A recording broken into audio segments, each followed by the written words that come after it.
All right, guys, what's going on? Welcome back to the Everything Cultural Podcast. Today, me and Nick here in 2023 preview and prediction for the Washington State Cougars. One of his coaching staff, Jake Diker, enters his fourth year on staff, a 10-9 record as head coach. Ben Arbuckle, 27 years old. This will be his first year in the role, replacing the gone Eric Morris. Past 2 seasons at Western Kentucky. Jeff Schmedding, defensive coordinator, last 2 seasons at Auburn, also his first season here on the Palouse. 35 portal departures, mass exodus in the portal right now, Nick. Not a lot of good things happening this offseason for Washington State because it doesn't seem like anybody wants them. Even the Pac-12 does not seem to want them. I really feel for the Cougars and their fan base at this moment in time. What's your quick assumption of this offseason? Yeah, certainly a mess for this Washington State team. I mean, losing 35 portal players to the portal is just an absolute disaster. So much production gone. A real disaster for this team. And then obviously the conference realignment has not been friendly to Washington State. I always figured Washington State would be an attractive ad for somebody because, you know, it's a strong fan base, historic fan base that's pretty good at other sports, although they're not the greatest at football. They were good under the Mike Leach era, and there is a good fan base there. Nice rivalry with Washington. I figured somebody would take them. I didn't know who. But now they get left out in the dust with Oregon State as well, you know, struggling to find a conference. You know, Mountain West maybe picks them up at this point, or they join and form a new conference. I don't really know what the direction here of conference realignment. They really find themselves in a very tough situation because they got dealt a bad hand in conference realignment. Seems like no one wants them. I don't know who's going to pick them up. Mountain West would make the most sense to me, but at this point, it seems like they're really in trouble here. And with the rumors that Cal and Stanford might be bolting for the ACC potentially as well, they could really find themselves in a lot of trouble. Might have to go independent, something like that. They're in a tough spot, certainly. Looking at this offense, you know, they feel like they should have been a lot better last season, only 26 points per game. This is an air raid offense. Eric Morris came over from Incarnate Word, and following him was Cameron Ward, a player that certainly has great natural arm talent, quick release, good ball handler, creative thrower. He can make plays on the run with some ideal mobility. Very clutch player, too, has risen in big moments. Really needs to anchor down his fundamentals a good bit at 6'2", 220. Big fan of Cameron Ward. This is a player I ran numerous times in DraftKings last year, Nick, and he certainly rewarded me. But he didn't always reward this offense. It's not like they rewarded him either. I feel like the upside for him is incredibly high. Ward, he's one of the more underrated passers in the country, in my opinion. There's a lot of upside of Cam Ward. When he came from Incarnate Ward, we said there'd be a high opportunity that he would be a very star player in the Pac-12, making the transition from FCS to FBS level. And it looked good at times. You know, 64% completion percentage is an incredible percentage. 3,023 yards through the air, 23 touchdowns, 9 interceptions. Obviously, 9 interceptions is a little disappointing, and 23 touchdowns. You would have hoped that would have been higher, but this team did struggle to score this past season, as evident by their points per game, which really should have been higher. I mean, 26.1 points per game is not a number you expect for an air raid offense like this team. Also, the pass yards per game being only 45th in the nation at 253.8 is disappointing. You know, I think Ward needs to find a way to get these passes and pick up bigger yards through the air. He has a very good wide receiving core they brought in through the transfer portal this year, so it certainly helps with that. But it's very tough for Ward. He's struggling to make the adjustment. Very talented player, though. Untapped potential certainly there. And looking at their backfield, I love what they have in Nakia Watson and Jalen Jenkins. Obviously, in the air raid, 106 yards. That's certainly going to be expected. You look at efficiency, 3.8 yards per touch. I'd like to see that a little bit higher, but I don't think it's bad by any means. Those two backs were over 5, and some sacks by Cameron Ward certainly dragged that number down significantly. Nakia Watson, though, this is a productive player, very efficient, reliable pass catcher. Jenkins was a solid number 2 on occasions. He was a true freshman last year. And Dylan Payne, he was the third leading rusher as a redshirt sophomore. He got a few touches as well. So very happy with what they have in the backfield, Nick. And then you look what they have at wide receiver. You know, great work in the portal. Kyle Williams, a consistent, reliable pass catcher for UNLV. Josh Kelly from Fresno battled health a year ago, but in 2021 was a very good weapon for Jake Haener. Isaiah Hamilton from San Jose State didn't have much of a role last year, but during his career has really been a big playmaker at times for the Spartans. They also picked up a community college ad in DT Sheffield, along with the returns of veterans Lincoln Victor and Leighton Smithson. I think they upgraded a wide receiver this offseason, a nice little unit here, Nick. They did have a handful of guys depart in the portal. Dejon Stribling, Donovan Ali, going to be the most notable ones. And then you had a handful of guys depart due to eligibility. I think this is a very sound supporting cast this season. 26 points per game. I expect that to hit the 30 mark this year because I think Ward has the supporting cast to get it done. This is certainly a good unit with a nice supporting cast for Ward. I like Watson a lot. Very talented back who works in the scheme. 769 yards on the ground, 5.3 yards per carry, 9 scores for him. Jalen Jenkins, 396 yards on the ground, 5.8 yards per carry, 1 score. So 2 solid pieces there. They made some good work in the portal, adding a lot of talented wide receivers. which is really impressive. Kyle Williams is a reliable pass catcher, very talented piece to add from UNLV. Isaiah Hamilton, great add from San Jose State. I think he's a good player, can break out certainly this year and be involved. They also return some nice veterans who have some experience. Leighton Smithinson, he had 30 grabs, 235 yards. Lincoln Victor, he had 245 yards, 9.4 yards for grab. Orion Peters, he had 138 yards and 1 score for him. So I think this offense returns a lot of talent, and they have a lot of potential with these guys that add from the portal. Good wide receiving core and a very good running back room. Biggest thing needs to improve here, though, is this offensive line. Nick, 119th in tackles for loss allowed, 126 in sacks. Obviously, that's amongst the bottom of the country. This unit significantly struggled. The best player up front, Jarrett Kingston, he transferred out to USC. Center Connor Gominis allowed 19 pressures. He's a solid pass blocker overall, offered nothing in terms of being a people mover, though. Christian Hilborn really struggled. 34 pressures and 5 sacks. He's going to be the left guard. He saw some time at left tackle, though. Khalil Famoy back at right tackle. He was a big liability. 3 sacks and 26 pressures. Christy Newcon added from Southern Utah. He was a good pass blocker at the FCS level last year. 6'4", 307. And they also picked up a 6'7", 327-pound Isa Pohl from Chabot College, where, wherever that is.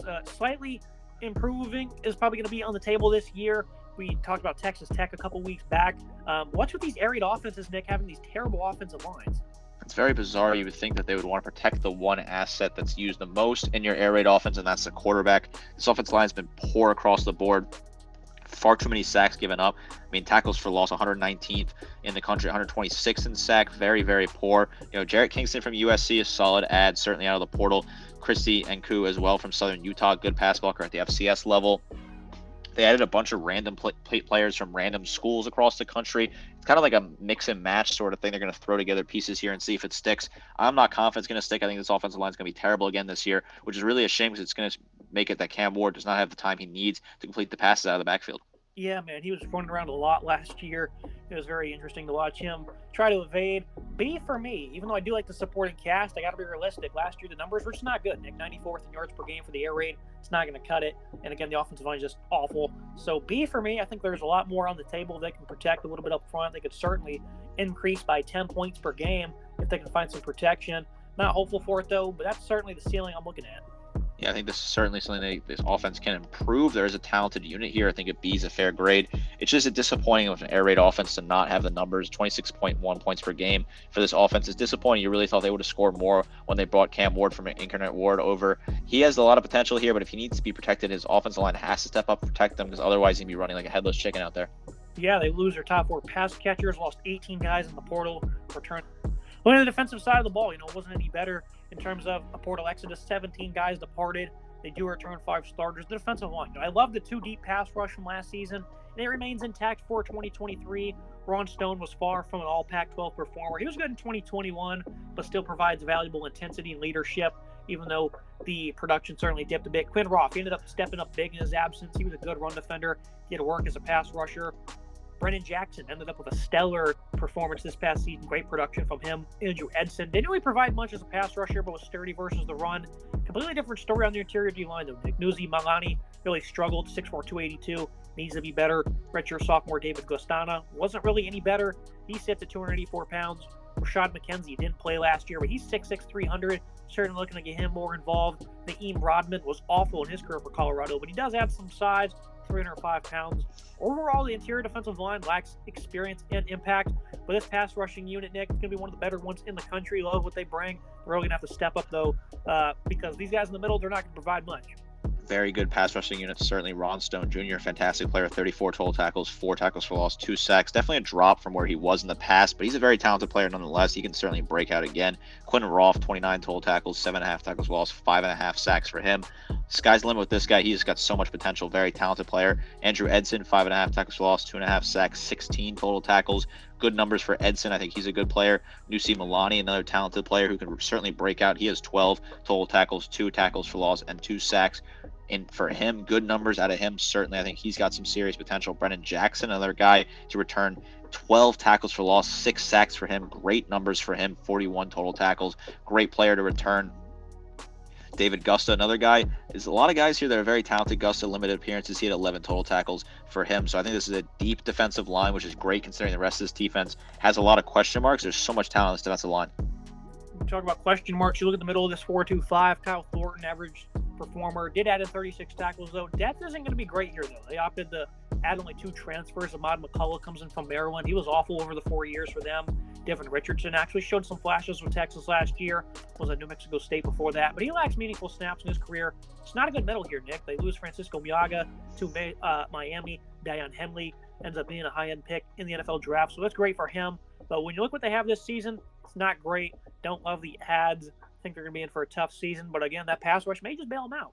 I like Thornton, good player, 36 total tackles, 2 tackles for loss, but he can't do it himself. They brought in some pieces from the portal, but I just don't think they're going to be enough. Ahmad McCullough was just not great at all at Maryland. Richardson did not get enough appearances with either New Mexico State or Texas. He just is lacking those stats. And when they lose such a talented player like Henley, who had 106 total tackles, 12 tackles for loss, and 4 sacks, tough to replicate that and replace that. Look at the secondary. Chal Smith-Wade, he evolved into one of the nation's top corners last year, improved significantly in all areas of his game, was great in coverage, was a nice run stopper. Expecting the same out of Cam Lampkin this year. He wasn't all that great in his 6 games. In terms of depth, Javan Robinson only played 1 game. Jamori Colson from the community college ranks. Stephen Hall also from CC. Not a deep unit, essentially. At safety, Jaden Hicks was a good run stopper. Either him or Sam Lockett would be in the box. And, the senior Lockett really thrived. He was elite versus the run, a masterful tackler. Only had 3 missed tackles all year long. Add Kokena Gueskin from Saddleback College. I also don't know where that is, Nick. One theme here with their portal work is they lost a lot of guys, and a lot of the guys they picked up are from community college or worse. I don't really understand the theme here. Maybe it'll pay off. Very strange what's going on here on the Blues. I think it's very odd for this team. Certainly, they've added a lot of really weird ads. I think Sam Lockett's a really talented player to return at free safety, 51 total tackles, 3 picks, 3 pass breakups. Chanu Smith-Wade, 43 total tackles, 2.5 tackles for loss, 2 picks, 8 pass breakups, great in coverage. Cam Lumpkin, a good player, just did not play a whole lot, 9 total tackles for him, needs to get involved more. A lot of portal ads from just random places, like you said, community colleges, below that, JUCO schools, like a lot of really random players they've added. Like, it's just a bit part team here. They put together so many pieces that make no sense. They've just been kind of adding pieces left, right, and center. Not really sure where they find these guys or what the type of production they expect out of them. Really weird hodgepodge kind of mixed match team here. 22.9 points per game allowed. That's 38th in the nation. 42nd against the run. Really struggled against the pass. They're 114th in that area. I certainly expected this defense to be quite good last year, Nick, and being 38th against in terms of points allowed. That certainly kind of speaks volumes to what they were able to do on this side of the ball. I'm going to go with a B for me. The pass defense needs to march forward. I think, again, that pass rush is phenomenal. They have some good, talented players in the secondary. Middle of the defense, though, very concerned about. Expect a certain step back. Not as high on this defense as I was a season ago. But I think they could certainly impress if they figure out the linebacking room. 23 points per game is a good number. Certainly, this defense has some talented players. This pass rush is fantastic. They're going to get after the quarterback a lot and knock these guys over, which is really good. But the linebacking unit really worries me. I don't think the middle defense is very good at all. And the secondary has a lot more questions than answers with all these transfers that are coming in from different schools. I worry about this defense. I think they're going to give up a lot of big plays over the middle. They'll be great, against the run. They'll be really good in the against the pass defense in terms of getting sacks, but they'll be bad in the secondary and over the middle. The offense did a great job of beefing up the wide receiver group as now we look at that schedule preview and prediction. Cam Ward is a highly talented passer and has a deep, efficient backfield next to him. The offensive line is just flat out poor, though. Ceiling doesn't appear to be that high. On defense, the D-line is a great edge department, but the interior D-line and the linebacking core isn't that deep or just has flat out poor football players. Few talented guys in the secondary, but not really in terms of coverage playmaking outside of Smith-Wade, of course. I'm going to go 5-7 here, Nick. I think that Washington State last year certainly disappointed me a little bit, at least on the offensive side of the ball, because the defense did what I thought they would, but Cam Ward and his crew were not able to kind of replicate that performance. Interesting schedule here. I think they get 2 freebies in the month of September. Back half of the schedule, it's kind of a mix and match and whatnot, and I think they'll certainly pick up wins over Colorado, Stanford, Arizona State, kind of the bottom of the barrel teams here, and I think they can certainly hang in there, maybe against an Oregon, maybe a Washington on the road. Wisconsin, I go out to beat them for a second year in a row. That'd be huge if they could upset Luke Fickell's program. Don't see it happening, though, Nick. 5-7 for me. Can certainly find their way into a bowl game. 5-7, I think it's a fair grade for this team. Wisconsin is a tough game. At home, interesting, they did beat them at Camp Randall last year. Certainly a different program than the program they beat last year.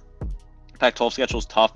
Trips to Oregon, Washington, UCLA, Cal, Arizona State, very tough road games. Certainly, they do get some of the teams that they want to get at home. Stanford, Colorado, good teams to play at home. Arizona, another team they could certainly beat at home.